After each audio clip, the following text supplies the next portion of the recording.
ভুল চিকিৎসার অভিযোগে উত্তপ্ত হল দুবরাজপুর গ্রামীণ হাসপাতাল। পথ দুর্ঘটনায় আহত এক ব্যক্তিকে প্রেসক্রিপশনে সিওর জায়গায় আরটি এর পরিবর্তে ডগ বাইট লিখলেন কর্তব্যরত চিকিৎসক। আর এ নিয়েই উত্তেজনা ছড়ায় হাসপাতাল চত্বরে। সোমবার সকালে পথ দুর্ঘটনায় আহত হন দুবরাজপুর পৌরসভার 10 নম্বর ওয়ার্ডের বাসিন্দা শেখ সালাউদ্দিন। চিকিৎসার জন্য তাকে দুবরাজপুর গ্রামীণ হাসপাতালে নিয়ে গেলে কর্তব্যরত চিকিৎসক সৌম্য রায় প্রেসক্রিপশনে সিওর জায়গায় আরটি এর পরিবর্তে লেখেন ডগ বাইট।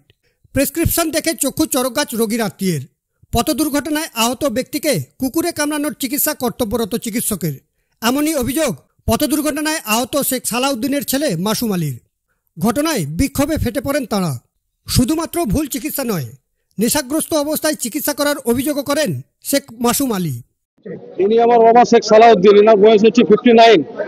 ইনি আজকে সকালে একটা বাইকের সাথে অ্যাক্সিডেন্ট হন এবং কর্তব্য যারা ছিলেন অ্যাক্সিডেন্ট করেছিলেন মোটরসাইকেল কর্তৃপক্ষ, ওনারা নিয়ে আসেন, স্বাভাবিকভাবে ডাক্তারকে দেখান।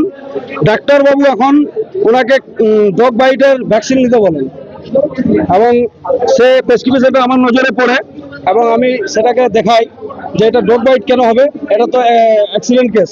তো উনি বলছেন যে মানে আমাকে অস্বীকার করছেন আর কি, সে প্রেসক্রিপশনটা আমার কাছে আছে। এর আগে একাধিকবার সৌমনাথ ডাক্তারবাবুর বিরুদ্ধে একাধিক অভিযোগ রয়েছে, ভুলভাল ট্রিটমেন্টের অভিযোগে সে নেশাগ্রস্ত অবস্থায় ট্রিটমেন্ট করে। আমরা চাইছি এই ডাক্তারবাবু এখানে ট্রিটমেন্ট না করে। আজ যদি আমার বাবার কিছু হয়ে যায় তো আমাদের কি হবে, আমাদের পরিবারের কি হবে? হ্যাঁ, রোড অ্যাক্সিডেন্ট হয়েছিল, সেটার জন্য আপনার কুকুরের ট্রিটমেন্ট করছে, ভ্যাকসিন মানে অ্যাক্সিডেন্ট চোটে ভ্যাকসিন দিচ্ছে, কুকুর কামড়ানো ভ্যাকসিন দিচ্ছে সৌম্যনাথ ডাক্তার। হ্যাঁ, কর্তব্য অবস্থায় তো আপনি এমার্জেন্সিতে উনি ট্রিটমেন্ট করছেন এখনো, অথচ নেশাগ্রস্ত অবস্থায় আছে। আর যদি এই ট্রিটমেন্টটা হয়ে যেত তো লোকটার যদি মারা যেত তার দায়িত্ব কে নিত? বা আগামী দিনে আরো যারা আছে যারা হয়তো প্রেসক্রিপশন ডাক্তারবাবু করতে পারেন না, তারা যদি ইনজেকশনটা লাগিয়ে নিতেন না দেখে, তাহলে তাদের কি হতো? ভুল চিকিৎসার কারণে হাসপাতাল চত্বরে বিক্ষোভ দেখান রোগীর আত্মীয় স্বজনেরা। খবর পেয়ে হাসপাতালে পৌঁছায় দুবরাজপুর থানার পুলিশ এবং ব্লক স্বাস্থ্য আধিকারিক। পুলিশ এবং ব্লক স্বাস্থ্য আধিকারিক রোগীর আত্মীয়ের সঙ্গে কথা বলার পর পরিস্থিতি নিয়ন্ত্রণে আসে। ব্লক স্বাস্থ্য আধিকারিকের আশ্বাসেই শান্ত হয় সকলে। অভিযোগের পরেই সরিয়ে দেওয়া হয় ওই চিকিৎসককে। তার পরিবর্তে এমার্জেন্সিতে অন্য এক চিকিৎসককে বসান ব্লক স্বাস্থ্য আধিকারিক।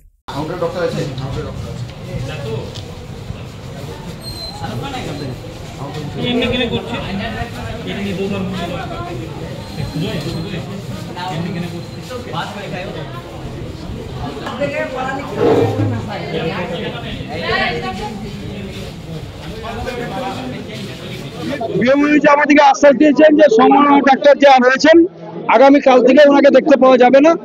আমরা সাসপেনশনের জন্য ওনার কাছে আবেদন করছিলাম, তো উনি বলছেন সাসপেনশন হয় না, আমরা অন্য কোথাও শিফট করে দেবো বা রেফার করে দেবো, এরকম আমাদেরকে আশ্বাস দিয়েছেন।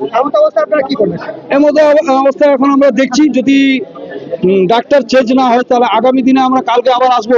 এই চিকিৎসকের বিরুদ্ধে অভিযোগ প্রথম নয়, একাধিকবার উঠেছে অভিযোগ। নেশাগ্রস্ত অবস্থায় চিকিৎসা করার অভিযোগও রয়েছে এই চিকিৎসকের বিরুদ্ধে।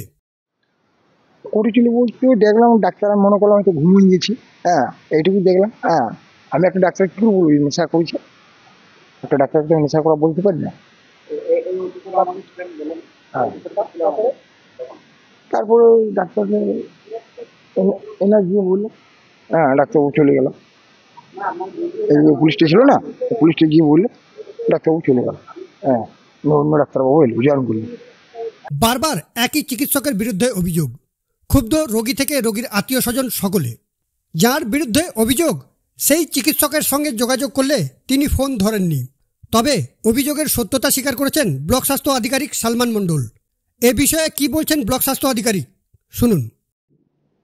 আমার কাছে ফোন আসে এবং আমি তৎক্ষণাৎ ইমার্জেন্সিতে যাই এবং আমি দেখি যে একটা রোড অ্যাক্সিডেন্ট পেশেন্ট সে এসছে এবং তার একটু সমস্যা হয়েছিল। পরে সেটা রোড অ্যাক্সিডেন্টে যে ট্রিটমেন্ট রয়েছে, ড্রেসিং থেকে শুরু করে টিটি সব কিছু ওপিডি থেকে পেয়েছে এবং তাদের সাথে আমার কথা হয়েছে। ওনাদের যা দাবি রয়েছে বিভিন্ন বিষয় নিয়ে, সেগুলো আমরা যত তাড়াতাড়ি সম্ভব আমরা আলোচনায় বসে সেগুলো সমাধান করে দেব। চিকিৎসকের বিরুদ্ধে কি পদক্ষেপ নেব? চিকিৎসকের বিরুদ্ধে উপর মহলে আমরা এটা আগেও জানিয়েছি, আবার জানাচ্ছি এবং আমরা চেষ্টা করছি যাতে এমন কিছু করা যেখানে সাধারণ মানুষের যাতে উপকৃত হন এবং সঠিকভাবে দুবরাজপুর গ্রামীণ হাসপাতাল যাতে প্রত্যেকটা প্রত্যন্ত গ্রামীণ মানুষের কাছে ভালো পরিষেবা দিতে পারে সেই বিষয়টা আমরা লক্ষ্য রাখছি।